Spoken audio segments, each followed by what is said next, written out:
I'm actually coming to you live from Canada. I'm up in Calgary doing some work, and Chris was gracious enough to ask me to be your presenter for this month, and I'm more than happy to do so and share some thoughts with you. What I'd like to talk about is lean principles and patient-to-nurse ratio, which is a very passionate subject depending on what side of the fence you lie in, if you're an administrator or a nurse. And I tend to think of myself more as a patient than either of those things. So let's talk about just where we're going to go here. Let me shift the slide. Okay, so here's our presentation roadmap for today. We're going to talk about where are the costs in healthcare and what is the patient-to-nurse ratios today and why are they established as they are. And then what's the national trend for PTN or patient-to-nurse ratios? Is there variation and why? And then finally, lean methods. And I think we'll go to there. Let me just see if I can move this screen down a little bit. Okay. Anybody that's familiar with healthcare is well aware that the lion's share of costs are in labor, 50 to 60% by most estimates.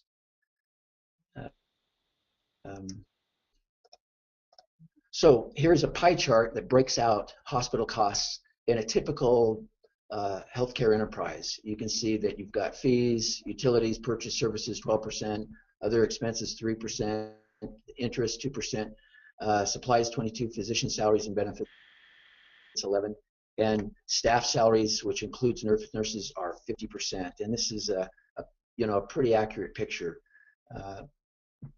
Here's a breakdown of some typical hospital staffing mix, and this again is just an example. You can see that the lion's share of staffing again is by registered nurses at 32%, administrative and clerical 23%, clinical support 16%, medical clinicians 13%, scientific, therapeutic, and others at 13%, facilities management, environmental services, and ancillary services down to 2%. And again, that's just a snapshot.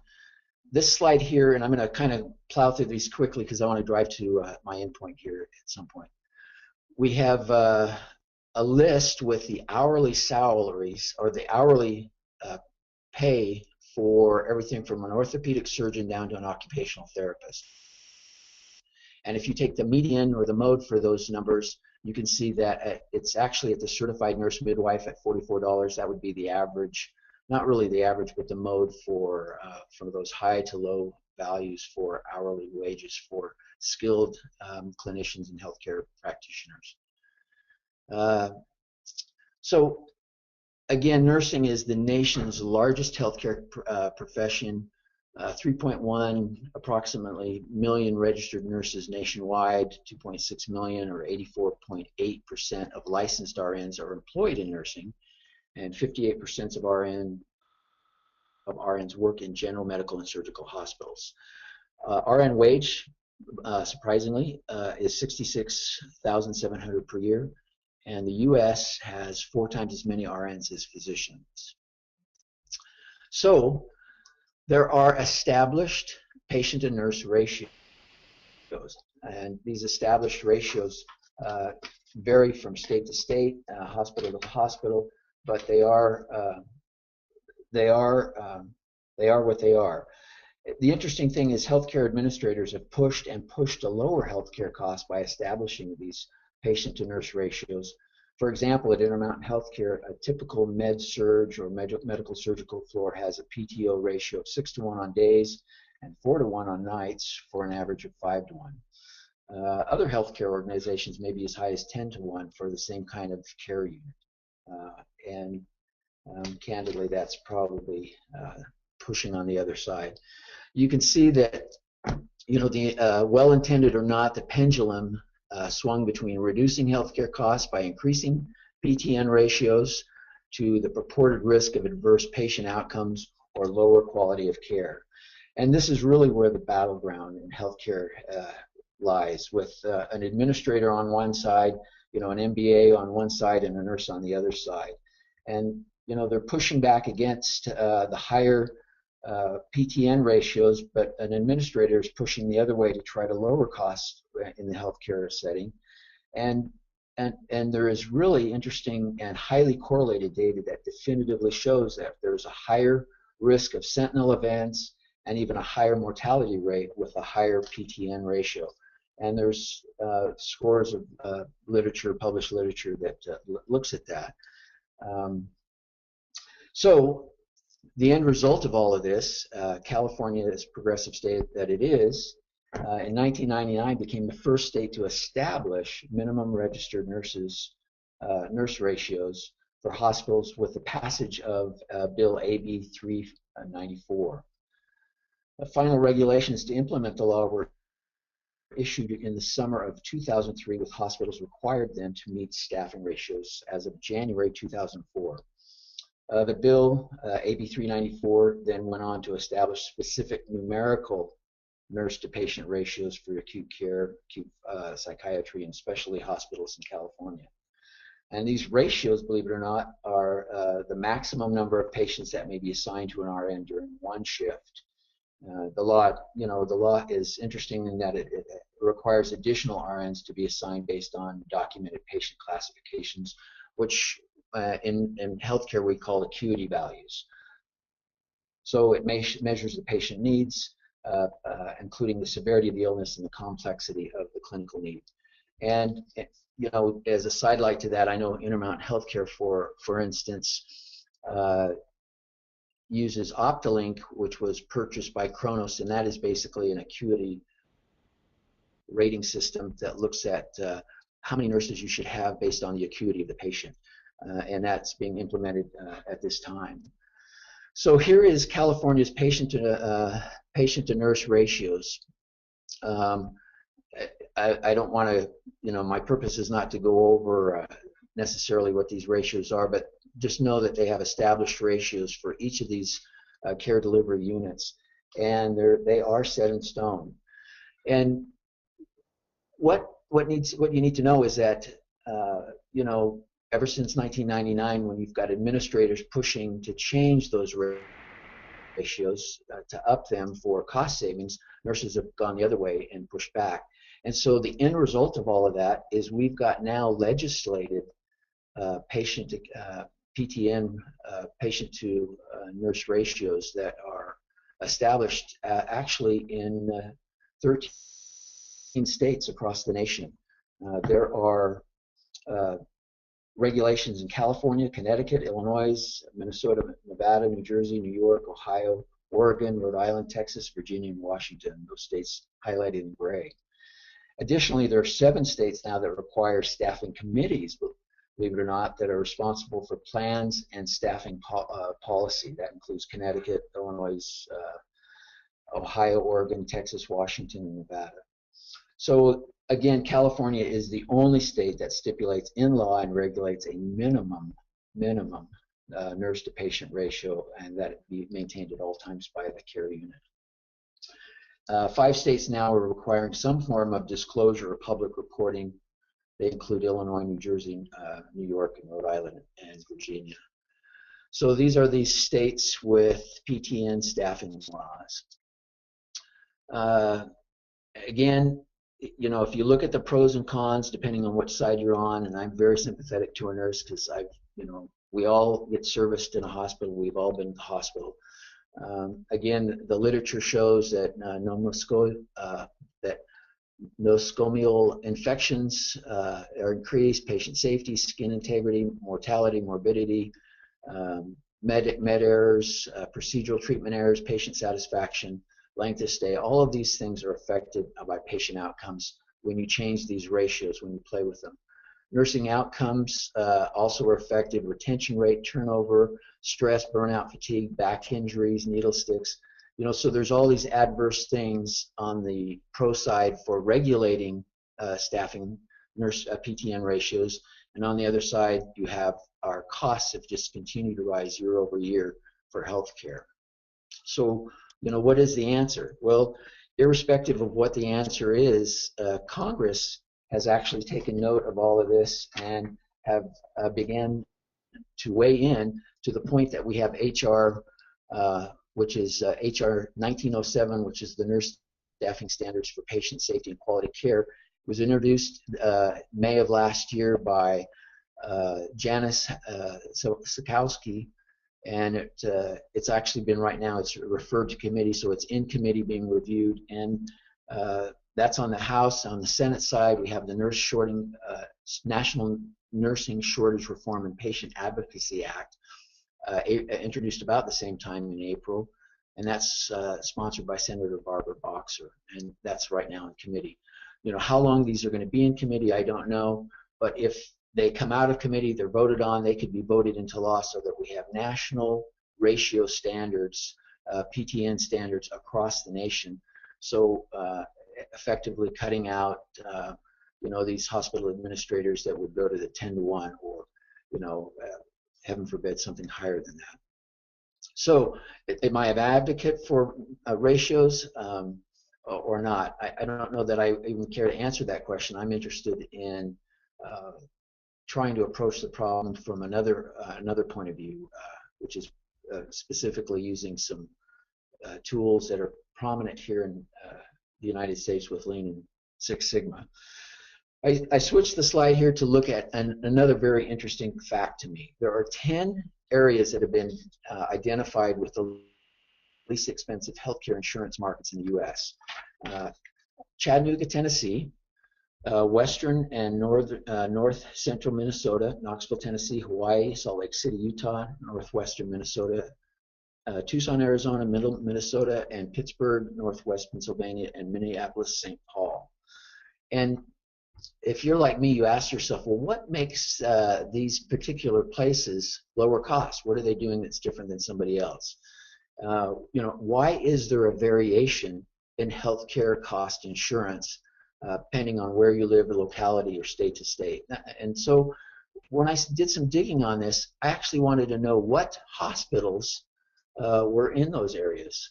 And so if you ask why 5 times, which is I recommend that you do with your children, depending if you have those, or anybody, to kind of get to a root cause of something, to try to understand the variation. There's lots of reasons. There's actually a variety of reasons.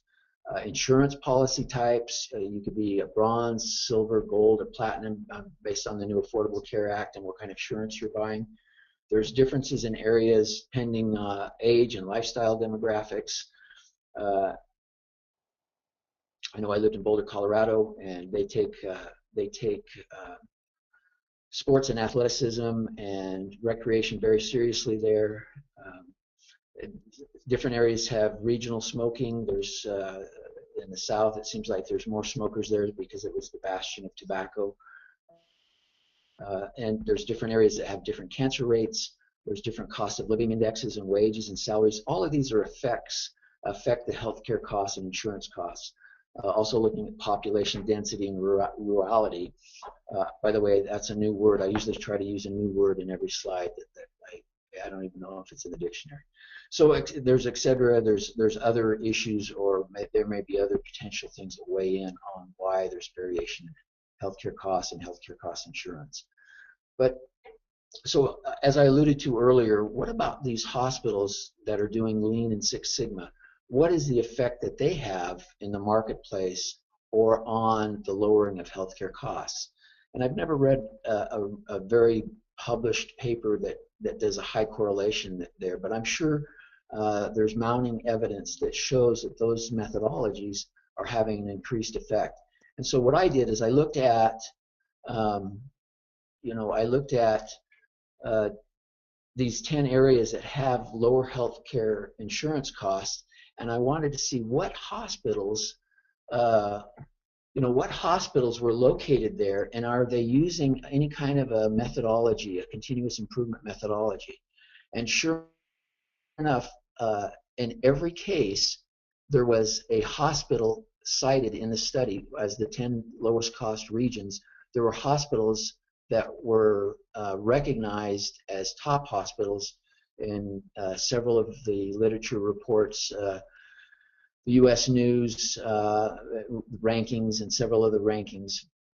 And without fail, each of these hospitals had some sort of continuous improvement program. Alina Abbott, UPMC, University of Pittsburgh Medical Center, University of Minnesota, University of Arizona, all of these hospitals.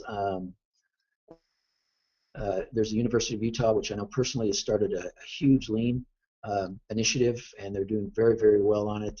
Intermountain Healthcare has the regionally directed, so each of the regions have some sort of CI or quality initiative in place, everything from Lean to Six Sigma, and so they're doing huge things to reduce their healthcare costs.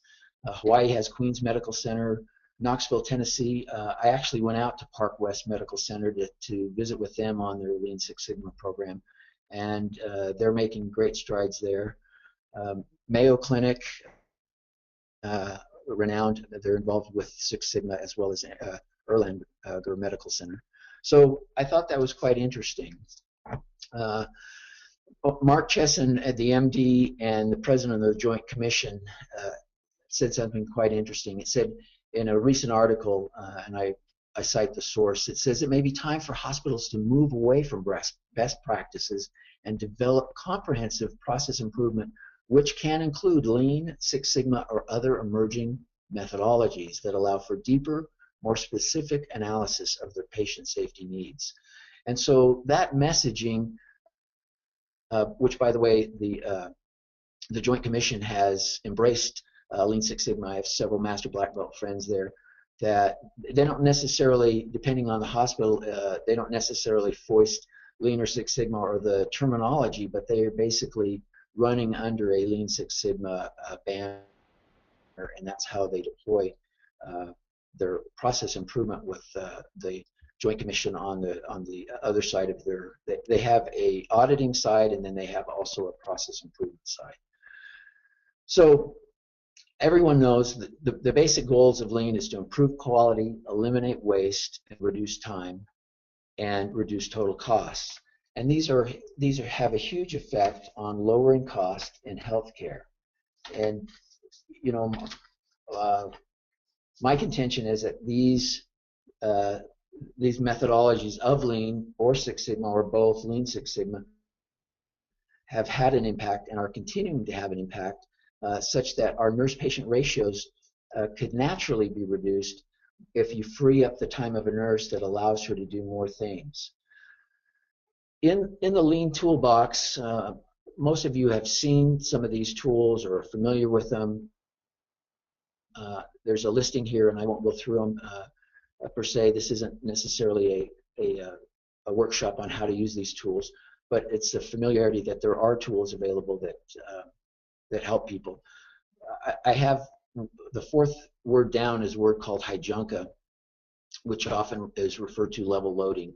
And sometimes that has application in healthcare, in central processing, and central supply, but you certainly couldn't level load or regulate people coming into the ED or emergency department and smooth out the work path. So some of these principles work in healthcare, and some of them work less effectively because of the intermittent processing of people entering into your doors, usually through the ED.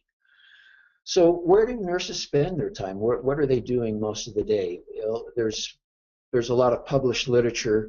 There was an article out of the Kaiser Permanente Journal in the summer of 2008. It's a little dated, but by and large, nurses spend their time, 35% of the time, in documentation. They're doing care coordination. They're doing patient care activities, medication administration, and assessment, which is huge. So there's 5S, which we alluded to. So nurses, instead of spending time looking for things, if they've implemented 5S, things are organized, then they can go to them quickly. So this has saved each nurse 1 hour a day. It's little things like that. So ideally, where should nurses be spending their time? What is the most value-added thing that a nurse could be doing with their time during the day? Spending time with a patient, rounding for the most nurses amounts to less than 15 to 20%, whereas hospitals that have Lean initiatives have, for example, like Theta Care, in Appleton, Wisconsin, nursing consistently spends 50% of their time with the patient, where they're even doing their routine documentation in the patient's room. And their end goal or their target is to be able to spend 70% of the time with the patient. I have just a few minutes here, but let me show you this last slide here. This is a picture of a restaurant. And I remember when I was a waiter that when I would get more patients or more clients or more people coming to the restaurant in my section, I would make more money because I would make more money in tips.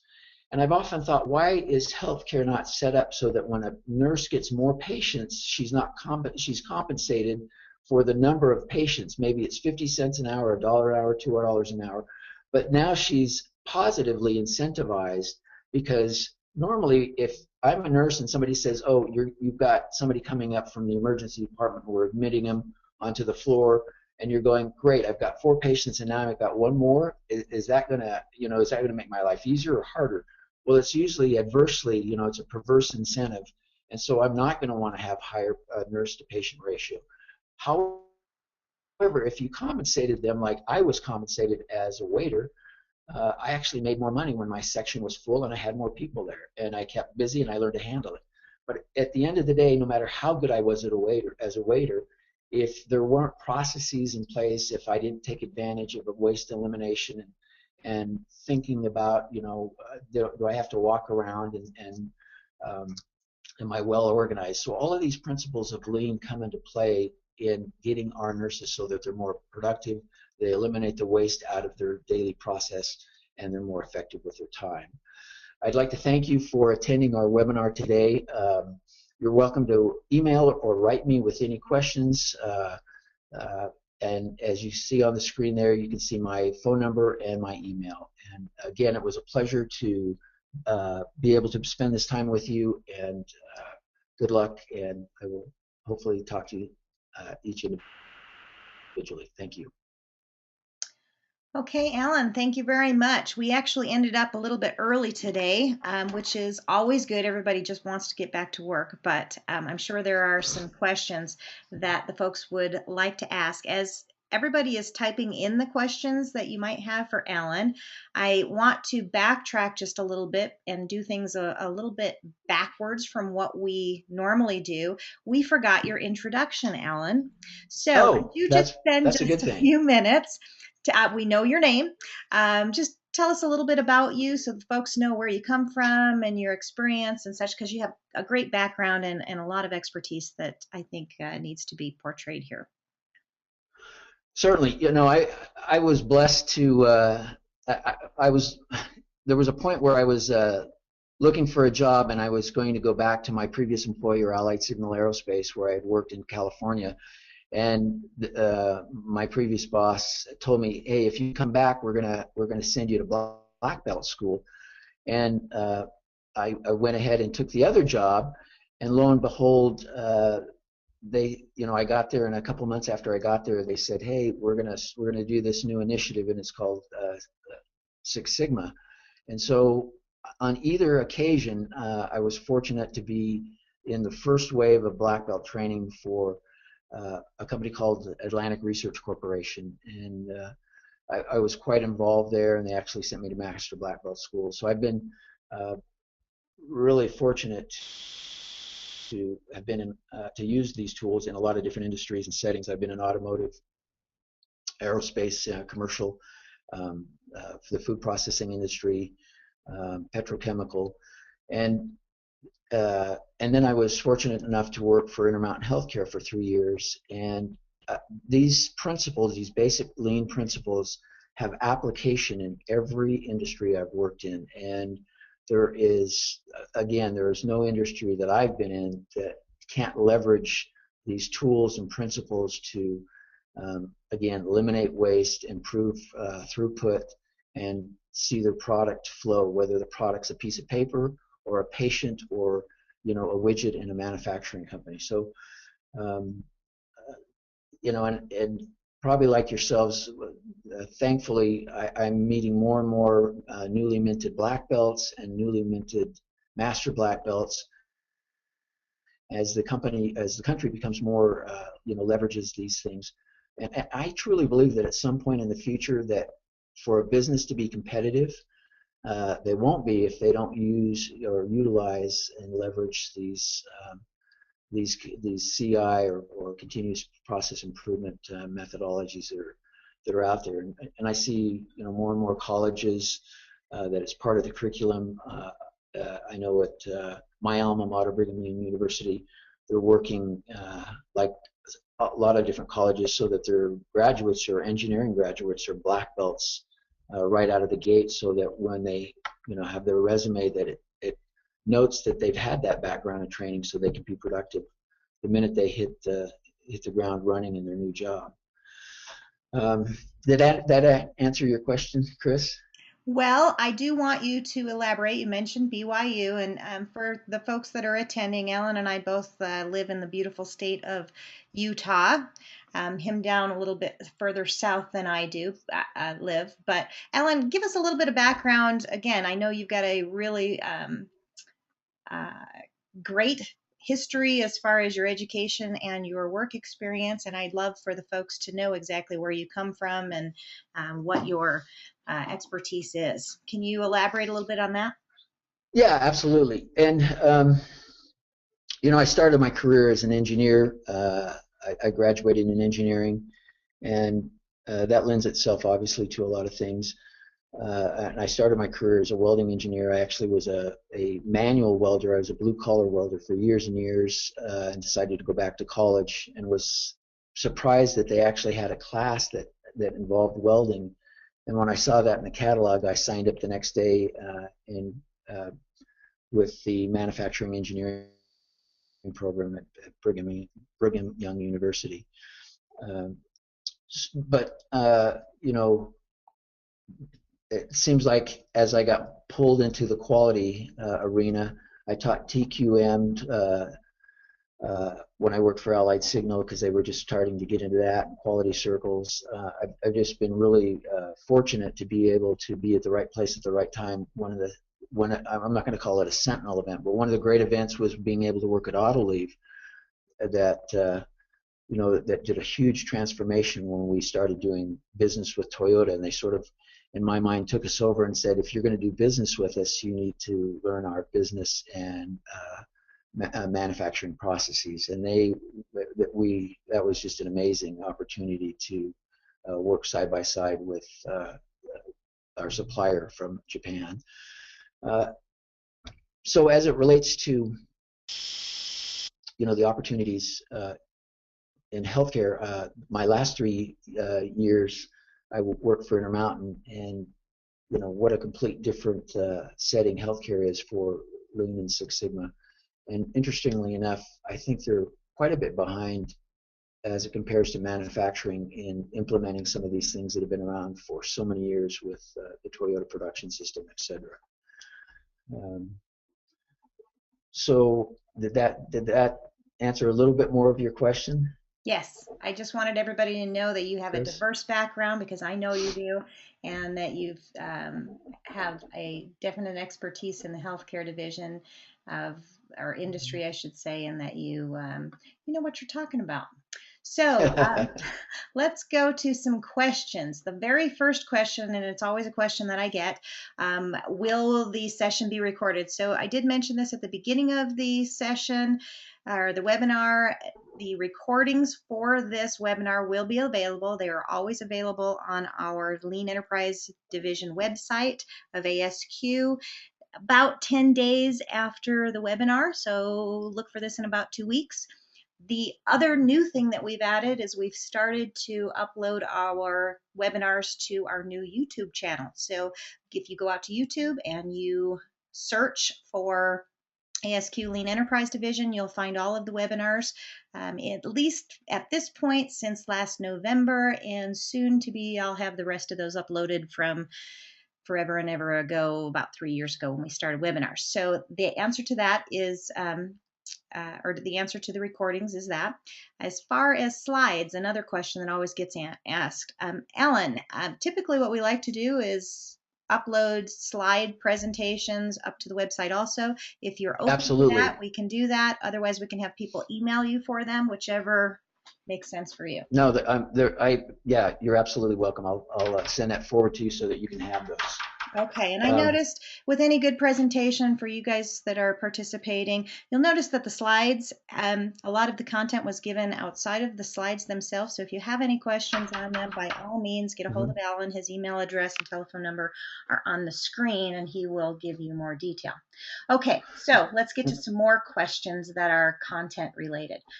Question comes in for Theta Care. What did they do to free up their nurses to spend 50% of their time with the patient? Are you aware of how that worked out? Yes, you know, and that's actually an involved question. Lean is not there. It's not a quick fix. That's actually a journey that they've been on for about 9 or 10 years now, and that journey includes actually, layering in some of these tools, beginning with 5S, sort, store, shine, sustain, standardize, and it's learning to walk before you run. And so, that's what they've done, is they've put in place layer after layer of these methodologies to the point that they've been able to get free up their nurses so that they can spend more time with the patient, and they actually leverage, so they'll be doing documentation and so on and so forth.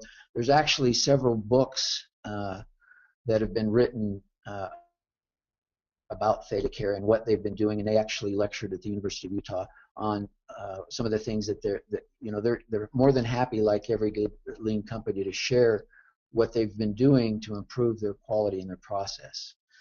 And I'm going to go a little bit sideways here.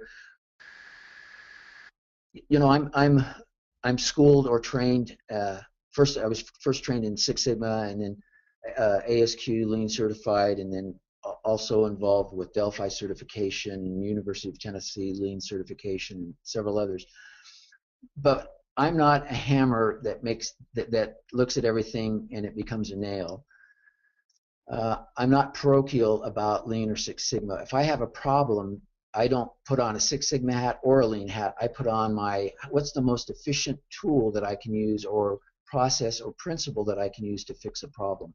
I don't take a Lean or a Six Sigma approach, and I'm sort of agnostic in that vein. They ask me, what are you better at, Lean or Six Sigma? I like them both, and it's like asking me which child do you love the most. So again, here's my take on Lean Six Sigma. I think that the Pareto principle is alive and well with Lean Six Sigma, in that 80% of the problem can be overcome and conquered with Lean, implementing Lean actually first, and then the last 20% with Six Sigma. Six Sigma has a lot of statistical tools that are not for the faint of heart. There's actually math involved, and you need to have some understanding of stats, statistics, and of course with software, statistical software programs like Minitab and Jump and several other great programs, even Excel.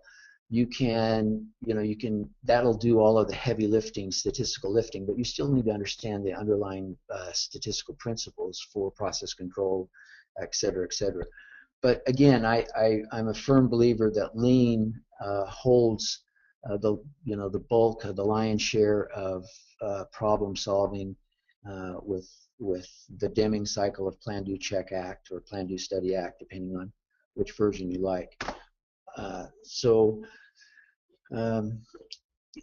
In healthcare, it seems like, as an industry, Lean has taken off much more than Six Sigma, because Six Sigma takes well, let's face it, Lean is nonsensical, common sense, straightforward. Six Sigma takes a little bit of training. There's obviously more training and to be able to understand this statistical mumbo jumbo, if you will. But that said, Theta Care, Virginia Mason, all of these places, they start someplace, and that journey typically is 7 years, because you're trying to change the mind and the heart and get a critical mass of people that believe in this stuff, such that they utilize it, they leverage it, And by and large, I hate to say it, but there's as many companies that embrace it that fall out of it because they don't sustain the discipline part. You know, all of this stuff, doesn't matter what you're doing, takes a certain rigor and discipline. And if the guy in the corner office isn't enamored or actually an advocate or a proponent of this, none of this stuff takes root. In my mind, it all starts with the guy in the corner office, the CEO, to lead the charge and be out front with putting this initiative forward. I hope that answered your question. Okay. Thanks for Was there that. another one, Chris? Yes, we've got a few of them. The next question, wouldn't the financial incentive for nurses to carry a greater patient load also have the potential to create overloading and poorer patient outcomes? I've certainly seen poorer services in restaurants when a waiter or waitress is overloaded with tables. Good comment. Good. Absolutely. You bring out such a great point. That's a great question. And I agree with the thought of that. Yeah, there still needs to be some, if you have a money-hungry nurse that just wants to hog on the patients, yeah, there's got to be a practical limit or some limits set so that, usually my area was fixed small enough so that, it would only seat maybe 4 or 5 parties, and that was it. I didn't have half the restaurant that I had to deal with. And so, yeah, there needs to be some boundary on the ratio of how much you can maximum take. Because you're right, there is a safety issue and the quality of care goes down. I mean, there's no refuting that. It's published in literature time and again that the morbidity rates go up when you have higher ratios, and sentinel events and falls and all kinds of adverse effects are in play when you stress the system by trying to save a few bucks and nursing costs by reordering those ratios. So yeah, I agree. That was a great question. I'm glad you brought that up. And I think, just my own personal comment there, I think that drives to what we all know of as incentive programs that can sometimes drive bad behavior. So, yeah, definitely. Exactly. That's a great point. Question. Okay, next one from Adil. Adil wants to know if you have, or you could share a case study or two of applying Heijunka in the hospital setting. Heijunka is, level loading is something that's the one place that's most manufacturing-like in a hospital setting is central processing or receiving of surgical stores and inventory. And actually how it's very much like a manufacturing. So how things get brought in, egress and go in and out of central stores and get processed can all be level loaded with individuals on how they stock shelves and inventory, shipment deliveries, all of that can be level loaded. For example, for quantities of scale, Intermountain Healthcare has a central processing a whole processing center that distributes out to each of the hospitals, and that alone has saved millions of dollars in quantity of scale by being able to have the purchasing power of a large healthcare organization. But some of those products, consumables, everything from an orthopedic implant to a box of Kleenex get distributed out on trucks on routine basis, and those principles of Heijunka can be certainly used in that instance. But like I said earlier, good luck level loading people coming into your ED, or what I call the front door of the hospital, your emergency department, because that's very random. But still, you can look at historical data and try to get an idea of what you statistically, with some probability, are going to see for people coming through your door. I hope that answered your question. Alrighty, next question. Is there any correlation between the nurse to patient ratio and the quality of service or the error rate in hospitals? Yeah, of course there's a correlation. One of the things that's really critical that you're probably aware of is that Medicare, Medicaid, CMS uh, repayment is based on PPQ and HCAP scores. So your patient perception of quality and your HCAP scores are critical. And if those drop, you're going to get a different rating as a hospital and a different CMS reimbursement rate. So you can't let those drops, and most hospitals today are scrambling to keep those ratings up so they can get proportional reimbursement, the maximum reimbursement from Medicare, Medicaid. And and so if you fail in any area to satisfy or delight the customer, in this case the patient, you're going to be in trouble. And so, it behooves every hospital, every organization, healthcare organization, to really pay close attention to how often the nurse, there are patients that don't like people to intrude in their privacy or the room, even though they're sick. There's other patients that, that there's that perception, if my nurse is around, I'm getting a high quality of care. And so just seeing the nurse frequency, how often do they round, how long do they round, what do they do when they round, do they forget things, or all of those things need to be processed with standardized work and really a methodology. And that's what hospitals like Theta Care and Virginia Mason have been so fastidious about, making sure that all of those processes are put in place so that when they round, that patient feels, wow, that I'm appreciated, that they're really concerned about my health care, and that I'm getting the best health care for the money that is possibly available in the world. And again, I salute all of these organizations that are really trying to make a difference. And as I alluded to in the PowerPoint presentation, the uncorrelated data, to date, is that where these 10 lowest areas of affordable healthcare insurance and costs are, also correlate to to major hospitals that have initiatives, Lean or Six Sigma, that are driving process improvement that really never gets talked about like it should be in the literature.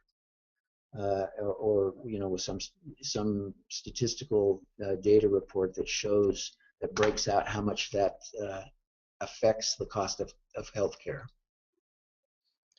All right. Next question. Thank you. I hope that answered your question.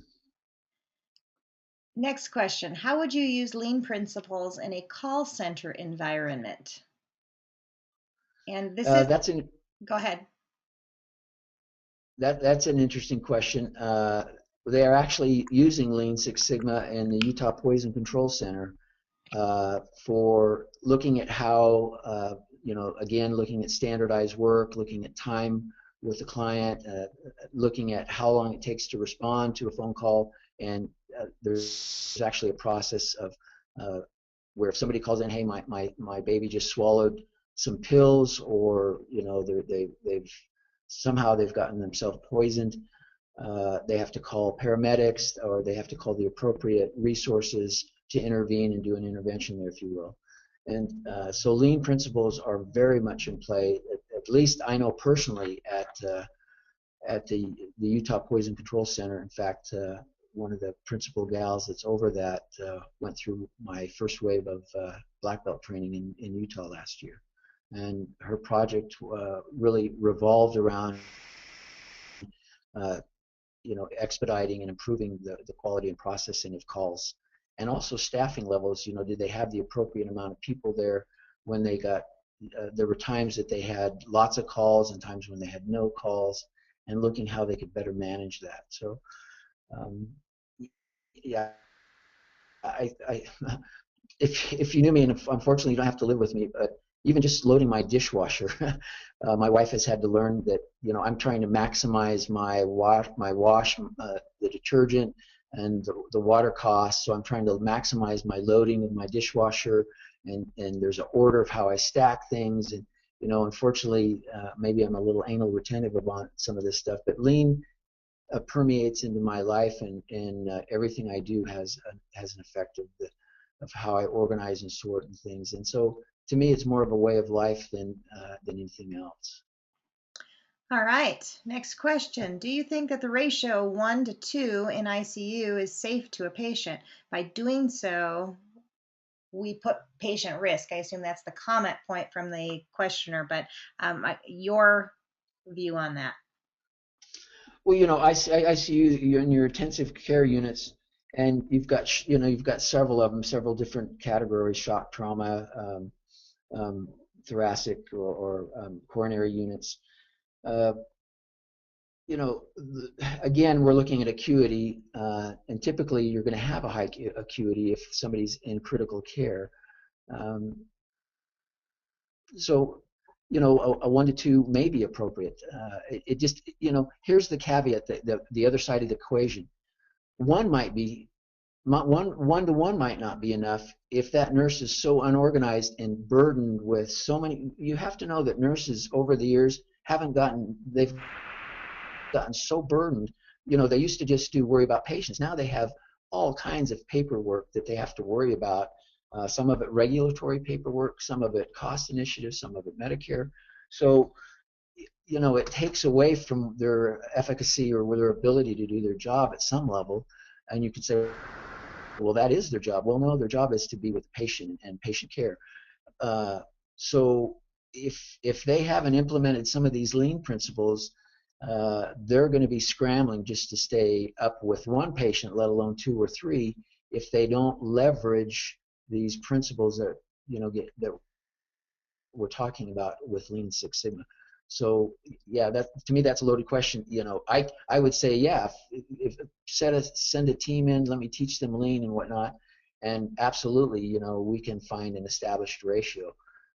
But again, in healthcare, the last thing you can ever do is jeopardize safety of the patient. So that's the number one priority, the number one concern, and that can't ever be compromised. Okay, and I think you've probably already alluded to this, but I just hope to that make sure answered your that there's question. any final thoughts on this question. Nick asks, states that she's curious, she or he, I guess, I'm making an assumption there. I'm curious how you sit on the NTP ratio. Your statement at the end, involving the bonus for the increased patients, seems like it could be causing negative issues, and which were the basis for the minimum number of nurses required.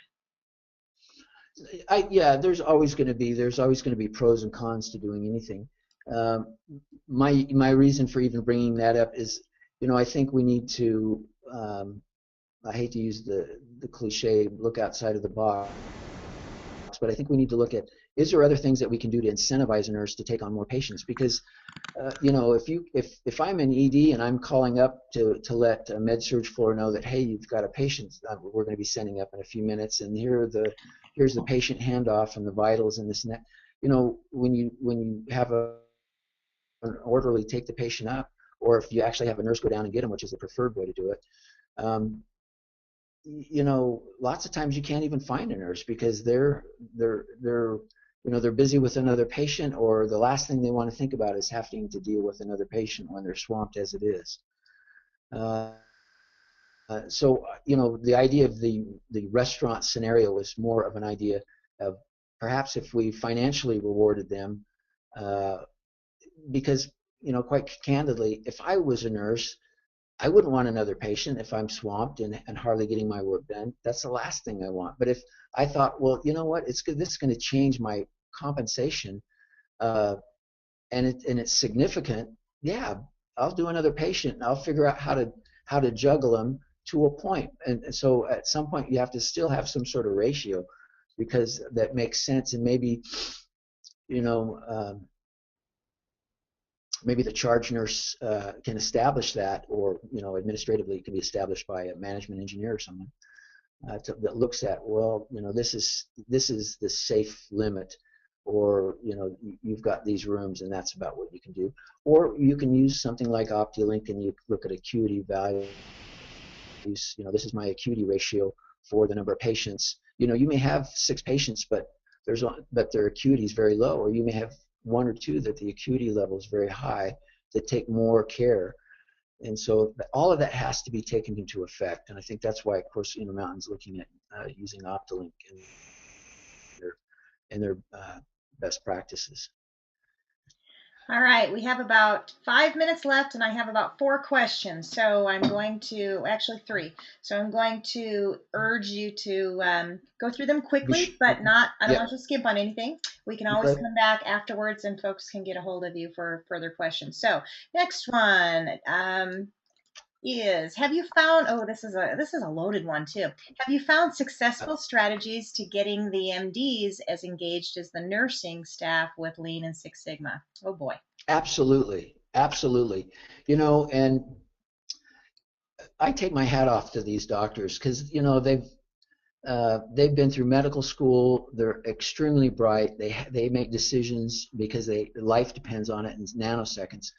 But yeah, in fact, the chief medical officer at Intermountain Healthcare, uh, one of them at one of their hospitals, uh, was actually paid to go through wave one of my Lean Six Sigma training with his own money because he saw the value of the methodology in improving as the chief medical officer and improving patient outcomes, leveraging these methodologies. So yeah, I don't shy away from doctors at all.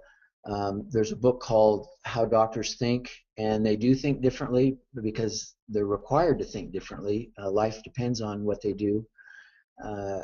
But I've met a vast majority of them that are very much on board with and embrace these new methods that simplify work and eliminate waste and non-value added versus value added.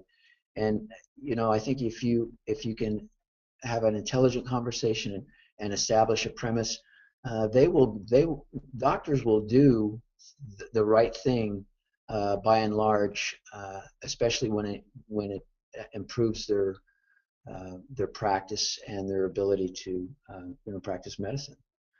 Um, so I'm very high on doctors. The gentleman's name was Neil Whitaker. He has since left Intermountain Healthcare and gone to Catholic Healthcare, where he's the chief medical officer there. Amazing, and I'm finding more and more of these key doctors, like a chief medical officer, who are very instrumental. All of your Mayo Clinic, Virginia Mason, all of these organizations haven't moved their initiative forward without bringing their doctors along. And some of the great papers I read are from doctors about what they're doing with Lean Six Sigma in their organization. So yeah, great question. Thank you. It's probably, I imagine, like most other initiatives in any other industry, Alan, that you just have to provide the with them, the what's in it for me, and help them to understand what they're going to get out of this. Great comment, Chris. Yeah, the what's in it for me can never ever be neglected, because if there's not something in it for me, I'm not interested. Especially a doctor, because their time is so valuable. Absolutely. They're trust me, doctors, they get paid a lot, but they earn every penny. They are a burden in our system. Trust me. I've Okay. shadowed several of them. Okay, next question. Do the top 10 most expensive healthcare areas have a lower hospital participation in Lean Six Sigma? All right, do you know? Do the top 10, I Most didn't catch. expensive. So I think the correlation, I remember your slide talked Oh, about. yeah. That's a great question. Are you giving me a homework assignment? Because I'll take it. I think that's a In good other words, homework we want to assignment. know I think Daniel asked a great question. where the lowest regions are of what what their issues. And I can tell you right now, Chicago, General, some of these hospitals that are in the inner city that are just literally inundated. Their ED is just swamped with people that are of lower means, and they may be the gaps that the affordable health care is trying to catch, that don't have the means or wherewithal for healthcare insurance. And so uh, you know these organizations are just they're just running ragged, and lots of times these organizations are firefighting, and it's really hard to get out of a firefighting mode, especially when you're in the middle of it. So but that's a great question. Yeah, let's do the reverse and see if the low 10 worst areas, what if if their hospitals are or aren't using these initiatives. That's a great question. Thank you. Okay, and last one. Part comment, part question, comment part. One aspect of lean is the ability to cross-train people to cover numerous positions. In the medical field, I can see this being iffy. With your experience, how probable is cross-training of medical staff? Great question. In my opinion, I think it's highly possible and needful. You know, American medicine has gotten highly, highly specialized. Every year it seems to get more specialized and more dedicated to a certain field or aspect. And we've done that in part because of high litigation, malpractice. You know, if you make a mistake, you're toast. But I look at somebody like Atwal Gwande, who wrote the Manifest. Uh, what was the name of his book? The Checklist Manifesto, Atwal Gwande. He's sort of a Renaissance doctor and is able to. I mean, he's done everything from heart surgery to brain surgery. He's a rare doctor in the sense that, you know, in India, somebody comes in, you don't say, well, I need a thoracic surgeon, or I need this kind of a surgeon. It's like, guess what? You're it. I'm going to do the surgery, and you do what you do because that's you're forced to at some level. Cross training is, I think, key and critical to lowering costs, where somebody isn't so specialized that they can't fill the gaps. So if I have a respiratory therapist and their work is slow, you know, can they do something else? Is there something else they can do? Everyone that in our labs, you know, if you're doing ultrasound, if you're doing radiography, it seems like there's so much division of labor that we don't cross train them. The other thing is there's a lot of pressure to get certified and regulation and continual training and stuff. But I think we've got to do a better job at cross training people, such that they can fill the gap, and we don't have to have such a huge staff for everything. That's my opinion. All righty. Well, with that last question, I will thank everybody again for joining us. Most importantly, though, Ellen, I want to thank you for presenting for us today and giving us some great information and answering some really great questions. On the screen, hopefully everybody can see it, just one more reminder of next month's webinars from Adil Dalal on the Science of Simplicity. Please join us for that webinar on April 9th at 11:30. And with that, I bid you all adieu. Thank you. Thank you, Chris, very much.